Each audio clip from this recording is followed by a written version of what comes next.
Okay, so next I want to dive into a conversation with Gabrielle Claiborne and several members of our TGNC360 Advisory Committee. This is a new workplace and economic initiative that has been in the works for over a year with Gabrielle Claiborne at the lead here for the Out Georgia Business Alliance. So I want to go ahead and introduce Gabrielle Claiborne, who is a board member of the Out Georgia Business Alliance, and one of the very first people that I met here in Atlanta, and has been just an incredible asset to not only our organization, but the community at large, and especially as we think about diving into the work of TGNC360. So I want to turn it over to Gabrielle, and we're going to invite some other colleagues onto the discussion.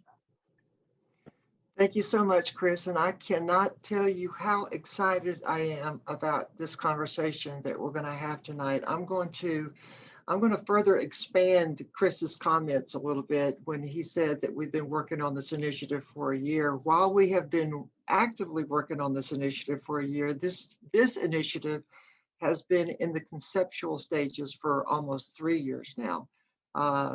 About 3 years ago, when I attended a NGLCC national conference in Philly, I had the opportunity to sit through a presentation where an organization in Philadelphia with the IBE, a part of the IBE affiliate chamber, was doing some work or just starting their own TGNC workplace initiative there in Philly. And so I had the opportunity to sit through that and really get inspired by the work that they were doing. And I said, you know, why can't we do this in the Atlanta area and across the state of Georgia? So that's kind of how this was birthed 3 years ago. So I'm very grateful and excited to know that we are now making this dream a reality for the Atlanta and the Georgia TGNC-NB community. You know, and how important is the timing of this event with Transgender Day of Visibility next week. And hopefully in our conversations that we have with you all tonight, we'll get some feedback from everybody, because we really want to know how each of you are planning to plug into Transgender Day of Visibility. And Chris, thank you for making sure that we all include our pronouns in our screen profile, because it's important that our cisgender siblings within the community and allies show up for the TGNC-NB community as well. As Chris said, this TGNC360 is intended to be a full service solution initiative for TGNC job seekers, whether they're pursuing equitable employment or whether they're looking to step into an entrepreneurship journey. So we're very intentional as we're putting together this initiative to meet each TGNC-NB individual where they are, wherever they are in their wherever they are in their vocational journey. And the good thing is that each of you can play a role in this initiative, and more of that, of how you can get plugged in, will be coming out in the coming weeks and the coming months. So please stay tuned for that. And so I cannot tell you how honored I am to be surrounded by some amazing TGNC-NB individuals here in the state of, in the Atlanta area, and then even across the state. These individuals, just so that you all know, if you didn't understand how this process went, we put together a ask, kind of an RFQ or RFP for people to respond to with applications, and we had a number of applicants, and we selected 11 individuals to be the advisory committee for this initiative. And the beautiful thing about this advisory committee is it represents various intersections across our across the TGNC-NB community. So I'm very grateful that we have the right voices at the table, and so excited about what they're going to be bringing, their expertise and their perspective to this work. And we've got a number of them with us today, and I'm going to get myself out of speaker view and go to gallery view so I can start highlighting some of these folks. And when I call your name, if you can unmute yourself and say hi. We've got Kristen Mork up in my top right-hand corner. Kristen, say hi. Hello. Thank you for being here. We got Dr. Elijah Nicholas. Hello. Thank you, thank you. And then we have the other folks I'm going to introduce today just a few minutes because they're part of our panelists. So this conversation that we're going to have with you today is going to be, we're among family, so we want it to be comfortable, and we really want you to lean into this conversation with us. I'm going to give each of the panelists, we've got 4 panelists that we're going to highlight tonight, and I want to give each of these panelists an opportunity to share a little bit about themselves, introduce themselves, along with, what they do for work, whether it's paid and or volunteer, and share a little bit about the intersections that they bring to this initiative. And I'd like to start with Justine Ingram. She is a rock star in the community, and we're so grateful to have her perspective in this work. So Justine, welcome, thank you. Thank you for having me. Hi, everyone. My name is Justine Ingram. My pronouns are she and her. Currently, I am a capacity building specialist with Southern AIDS Coalition. So we are a regional organization that's over all of the states in the South, and we apply, implement, go into communities, go into organizations to build the capacity to make the South more accessible to those who are living with HIV or affected by HIV. I'm also a program manager for Trans House in Atlanta program. So we are a nonprofit here in Atlanta, Georgia, that services the homeless, transgender, and gender nonconforming community. I also am in partnership with another organization here, and I run a transitional house for transgender women who are living with HIV. I am on the board of directors as the board secretary for Georgia Equality and Equality Foundation of Georgia. And then I'm also happy to be on the TGNC advisory committee. So my work is pretty much into advocacy, especially for our transgender and gender nonconforming communities, as well as I fight for everything, to tell you the truth. So a little bit about me, my intersections is I'm a Black transgender woman who is from rural Georgia. So down there aren't a lot of opportunities for LGBT people at all. Come from a military family, very conservative, very religious. And so at one point in my life, I was ostracized and I was in the shoes of a lot of the folks that I serve. However, I kind of built myself up by the bootstraps and kind of put myself through school and seized every opportunity. So my mission and goal in life is to ensure that all folks have that opportunity to change their lives for the better, as well as just to do things that they are passionate about. So if you're anything like me, you're probably thinking, Justine, when do you sleep? I mean, that's between exactly the hours of 3 a.m. and 6 a.m. So there you go. So there you can see just how dug in Justine is to the community, and we're, she is bringing all of those gifts and expertise and experience to the conversation. So we're very grateful for you for that. Timothy, why don't you go next? Yeah, hi everybody. My name is Timothy Bussey. My pronouns are they, them.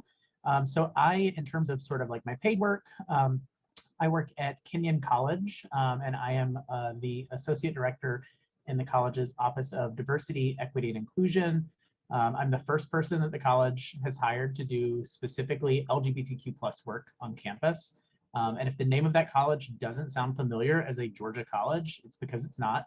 I am currently living in Ohio. I am I think the only advisory committee member who is not in Georgia, but I so appreciate the opportunity to serve. I'm originally from Columbus, Georgia, down by Fort Benning. But in terms of my work in the community, I am also the vice president for a board of directors for a small town pride organization in Newark, Ohio, which is about like 30-ish minutes away from Columbus. We host about 1,500 people every year for our Pride organization, but do a lot of stuff for the community, like hosting a GSA for our local LGBTQ plus teens concurrently throughout the year too. I also am the founder of Ace and Arrow Alliance of Central Ohio, which is the state's first and currently only organization working to support the asexual and aromantic community anywhere in the state. And kind of as a part of my work with the college, I often get the opportunity to go into other spaces where I wouldn't normally find myself. So one example of that is I also work with the NCAA, and I'm one of about 60 people I think we have now that are able to facilitate their first LGBTQ plus inclusion training program, which happens all across Division III athletics.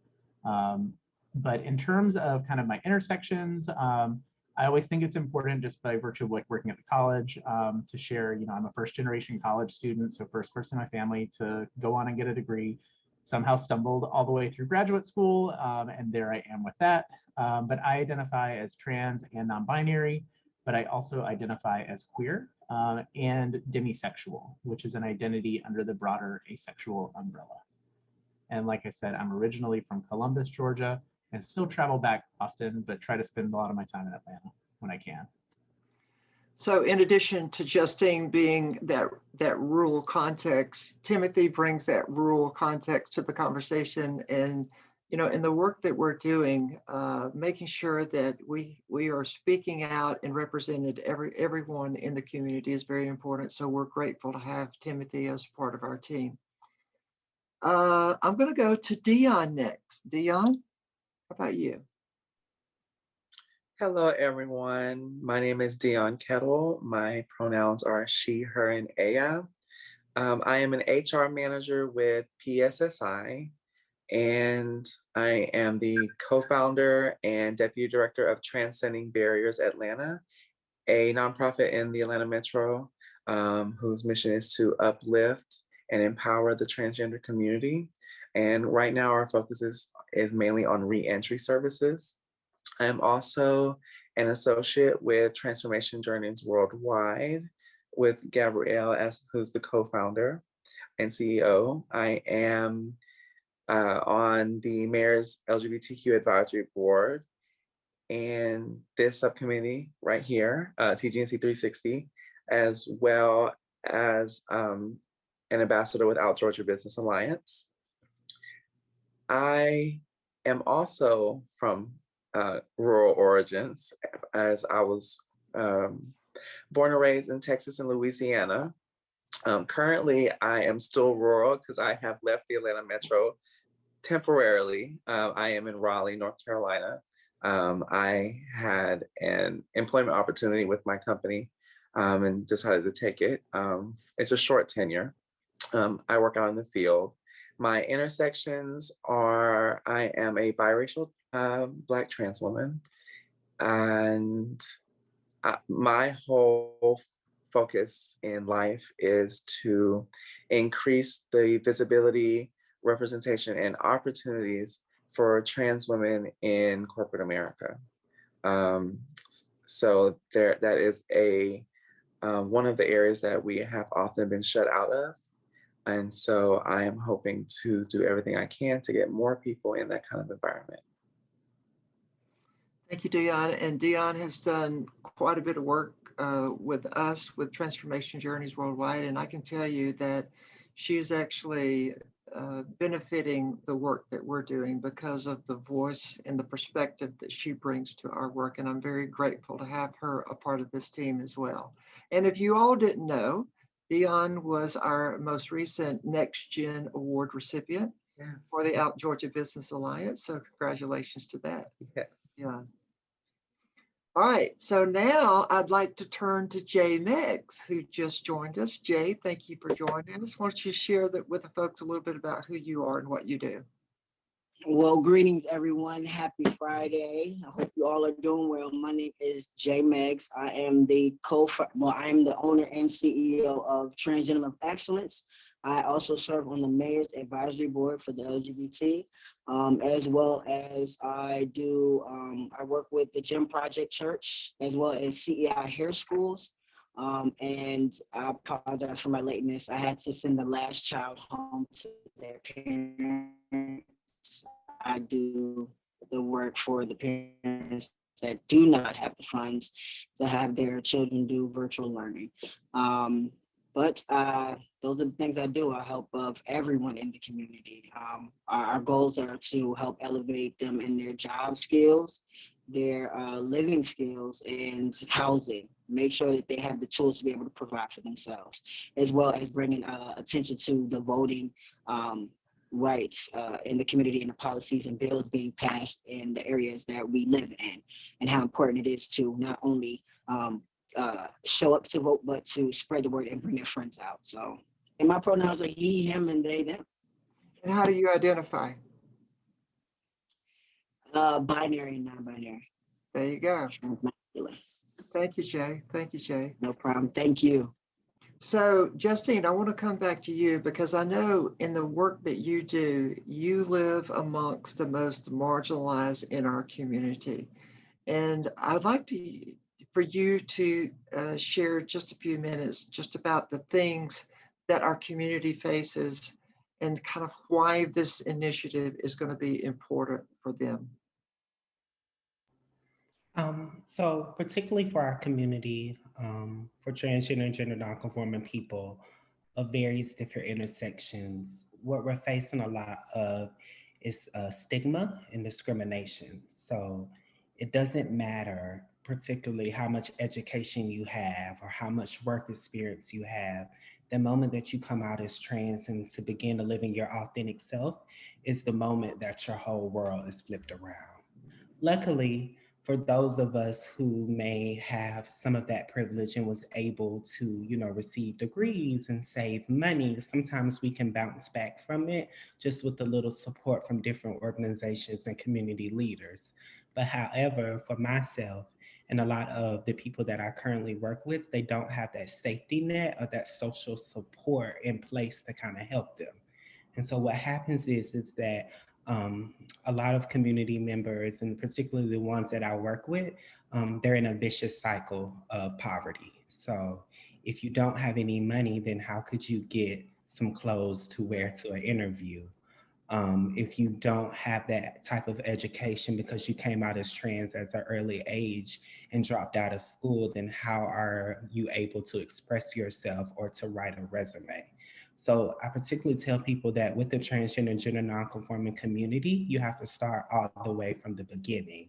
And there's a lot of work that is needed to kind of build up that confidence and that willpower to say, hey, I can do this as well. So I know Dion talked about corporate America. That is something that is scary for a lot of transgender and gender nonconforming people, because even as we know as LGBT people, that is a place that is cis heteronormative dominated. And so for a lot of us, this is something that deters us and this pushes us back into those marginalized ways and things that we do.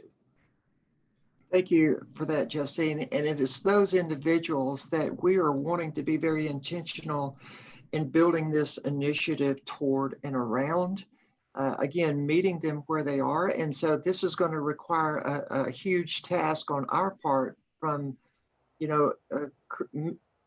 creating job readiness opportunities, developing skill sets, like Justine said, if an individual's coming out very young and they drop out of school, making sure that they have a skill set so that they can be employable. So there's a lot of moving parts and pieces to this initiative that we've got to put together, and exactly what Justine said. So thank you for that, Justine.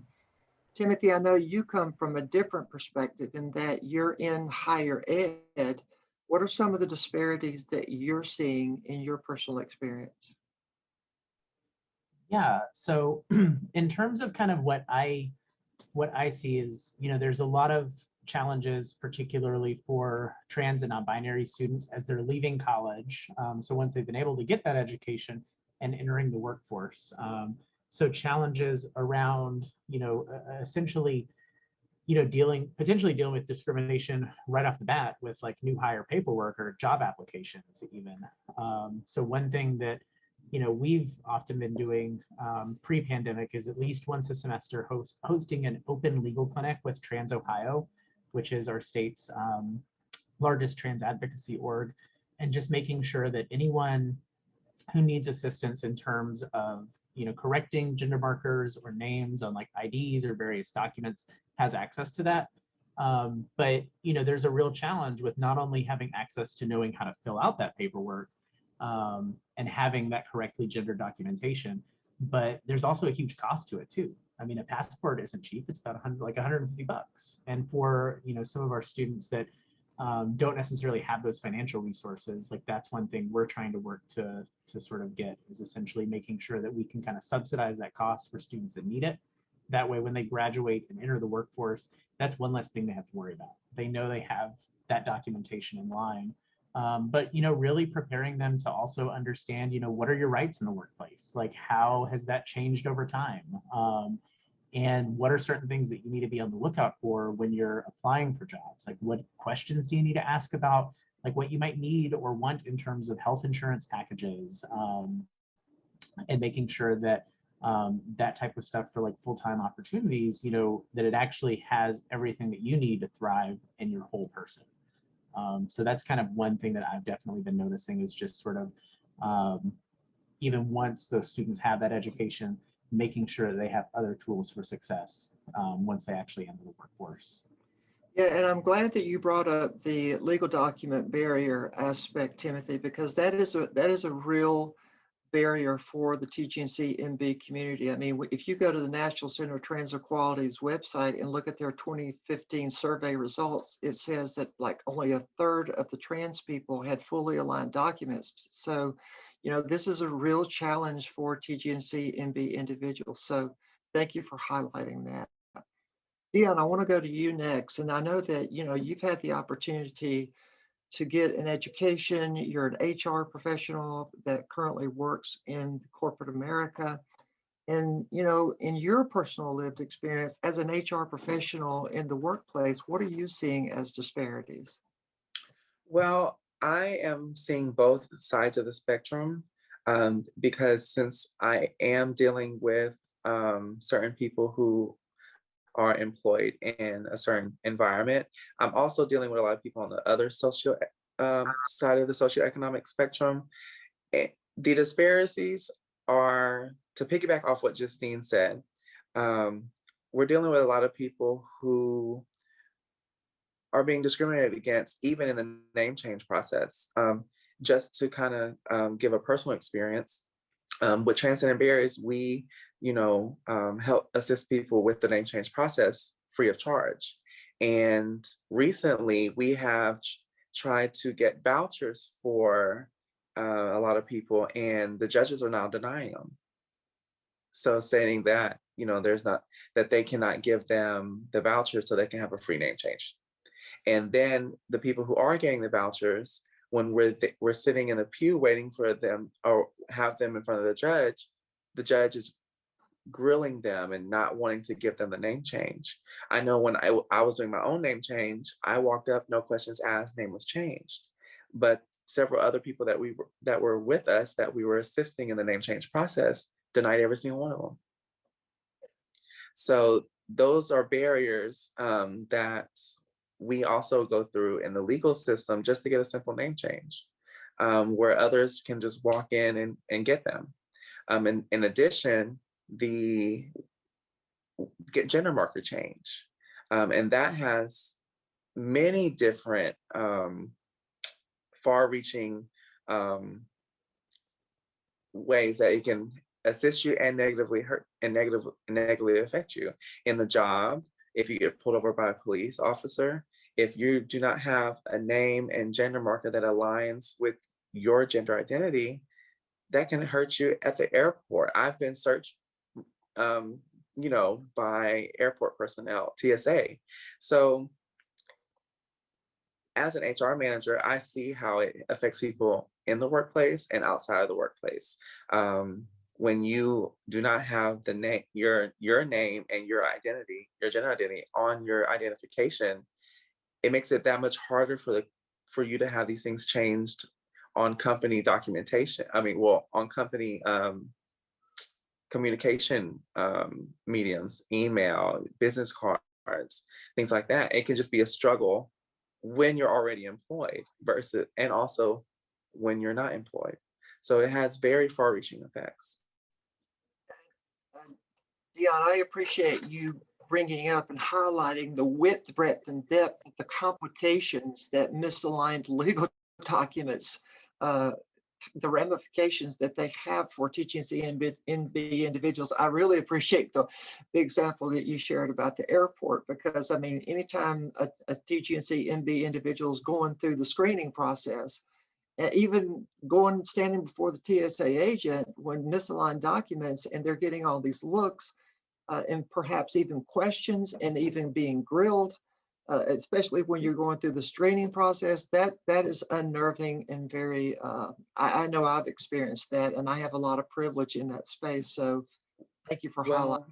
It's very scary, if I might add, because when you are presenting as yourself and you have to go in the scanner, and then it shows up in a certain area of your body where they're now wanting to frisk you, it can be very demeaning, especially when they pull you to another room, and things like that. Right, yeah.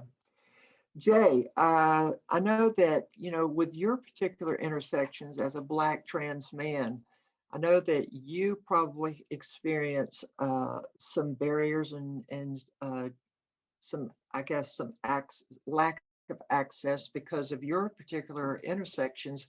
What are you experiencing in the work that you do there at Transgender of Excellence? What are some of your colleagues bringing to this topic? So I recently had traveled to Florida to help a trans guy get their name changed. Their paperwork, they didn't have it together. So I had to meet with another trans guy to get that aligned. But just like Dion, right? I want to make sure I'm saying your name correct.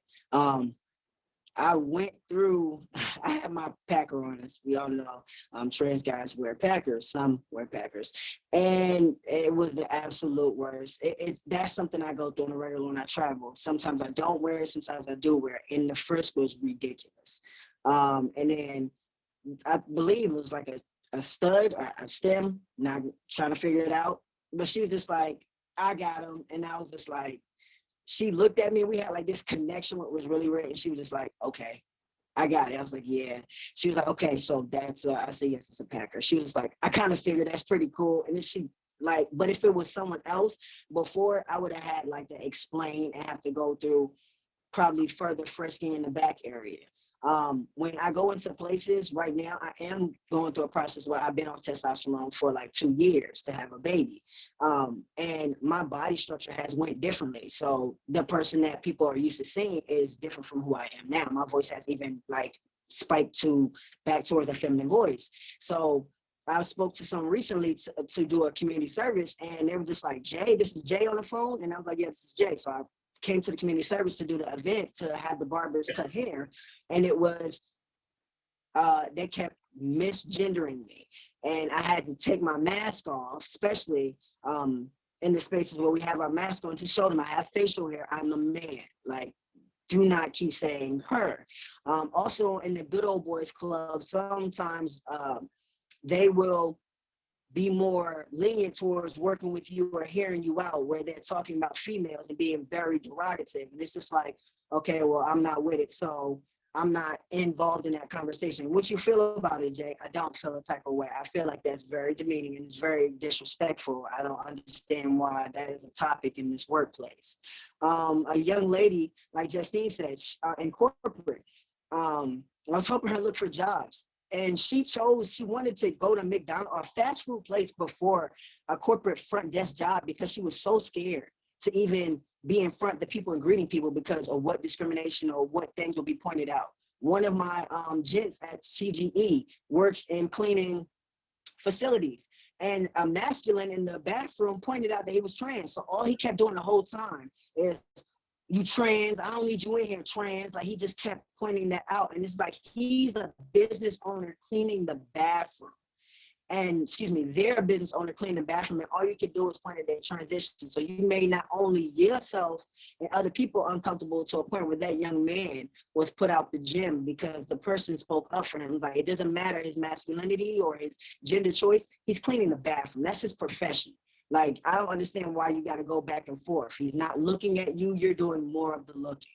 So it was just like, the gentleman tell me so many incidents, and to work with other people that are nervous about working in corporate or either worrying about traveling, it's still a lot, and we still got a lot of work to do. Thank you, Jay. And so hopefully from just these few comments that you've heard tonight, you understand just the challenges that TGNC MB individuals experience just by showing up in the world, let alone the workplace, right? So we have, like Jay says, we have a lot of work to do. So I wanted to kind of wrap up our time together this evening and ask our panelists a couple of questions. You have an option of which question you want to ask, and I'm going to kind of call an audible on you all just a little bit. So you either have the option of answering the question, why is this initiative important to you? Is one question you can answer. Or the other question is what one thing could a cisgender individual do to support you for Transgender Day of Visibility? So Justine, I'll start with you. Okay. I already threw all that curveball at you. You did. Okay, so I think for me, I think the best thing that someone did, so I'll answer both questions. So the best thing that someone did for me was when I was in college, getting my undergrad, I have the ability to have passing privilege. So I didn't let anyone know I was trans because I just wanted to go to school and fit in and get my degree. My last semester of college, that is when the bathroom bill came out. My last year of college is when the bathroom bill came out in North Carolina. And I was in a human sexuality class out of all classes, and there was a huge debate. And the attitudes in the room surrounding transgender people was just very, very disheartening. So the first day I didn't say anything because I was like, girl, you got one more year. You're so close. Don't start any trouble. But the second day we went back in class and the conversation immediately picked up and derogatory things were said, I stood up and said something. I said, hey, I'm transgender. I've been going to school with you all for years now, using the bathrooms with no issues. When you say things like that, you're talking about my community. I remember at one point for me, I wouldn't even use bathrooms in public because I was just scared of the reaction of it. But I've made it to that point where I can feel comfortable and I can pass. And this is what I'm doing. I'm trying to secure my future. Well, however, they got to the guidance counselor, and the guidance counselor called me down there and said that, I have a very special opportunity for you. I know some folks at an LGBT organization here in Atlanta, and I think you should contact them to try to do some work. And I did, and they brought me under their wing, and they mentored me, and they showed me, not only how to advocate for myself, but other people, and gave me a lot of opportunities. So what cisgender people can do for Trans Day of Visibility is to invest in someone. So whether that's mentorship, whether that's checking in, whatever you can do, providing a resource, the transgender community needs that in order to be successful and to be happy. Yes, yes, and yes. Thank you, Justine, for that. Because that, I always, while I want folks to be vocally advocates for the TGNC MB community, a lot of times it takes a whole lot more than that, and we really need that kind of support. So thank you for bringing that up, Justine. Timothy, how about you? So I'm going to answer that first question about why the work of this advisory committee and this initiative is important. I think, we're definitely like kind of a self-selected audience, right? Like we're all listening to this. So like we all, to some extent, care about trans issues in the workplace. But, no matter where you live in Georgia, like this is a challenge. Like it's a challenge for every Georgian in terms of, every trans Georgian in terms of birth certificates. That is really, really inaccessible to get changed in Georgia. And it's possible, but really, really difficult, because there's all of these sort of medical barriers that, like, just by virtue of being trans, like, someone might not be interested in, or if it's someone who's dealing with like all these other layers of systemic discrimination, they may be interested in, but might not have access to, or might not have a job that has an insurance policy that covers some of those medical procedures. And so, when we're kind of talking about economic empowerment for the trans community, like, we are talking about, making sure that this is a community that does have equal and equitable opportunity to succeed. And we all know that, at the end of the day, like, having that sort of economic empowerment gives you greater access to other things. It gives you greater access to continue your education, to have safe housing, to have access to comprehensive and inclusive medical care. So it kind of, the way I sort of see it, kind of connects to so many other areas of someone's life. And the work of this committee, I think, will help so many people across the state. Even where I'm originally from, down in Columbus, that's the second biggest city by population in the state of Georgia. Oftentimes people don't realize that. Even people from Columbus don't realize that, because it feels drastically different from Atlanta in a number of ways. And some of those is, even just access to resources. And the amount of folks that I know, even in that setting, that have experienced transphobic discrimination in the workplace, like, particularly, during like the active process of like, early transitioning, but, even like when you have transitioned and like you were like, have your documents in line, people that still deal with that. And so I think really making sure that, an initiative like this is in place is really important to making sure that we can empower folks all across the state, whether they're in Atlanta, Georgia, or down in South Georgia, or anywhere in the state. And, I think that it's just going to have such a powerful impact, not only on what people experience in the workplace, but will ultimately help to have an impact across so many different areas of their life. Dion, how about you? So I'll answer the second question, and it will include the first and kind of hit on it, touch on it a bit. Since I work in HR and deal with recruiting and hiring, what a cisgender person can do for a trans person, a TGNC NB person, not just on Trans Day of Visibility, but any day of the year, is that soon, or if you know of any person now who's TGNC NB who is looking for a job, and in the future, when we do have other employment initiatives that people will be putting in their resumes, if you work for that company and you have a position open and you have a person who is interested in a position or doesn't know they could be interested in a position at your company, give them a recommendation to management, to HR, because what people don't realize is it's who you know. So for a trans person, it's already so hard for us to get in the door, that if you are able to help get someone in the door, I've noticed that trans workers are some of the most rewarding employees to have, because given that we are usually excluded from employment, excuse my French, but we bust our ass in the workplace and deliver results. So that is what a cis person can do for TVEF. So it's not only mentorship, like Justine was talking about, it's also sponsorship. Mm-hmm.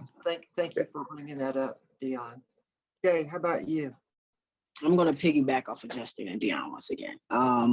Investing in someone to work in the work field, to make sure that they're able to adjust and get the needs, get the ability to work in that workplace. For instance, it's just skill sets.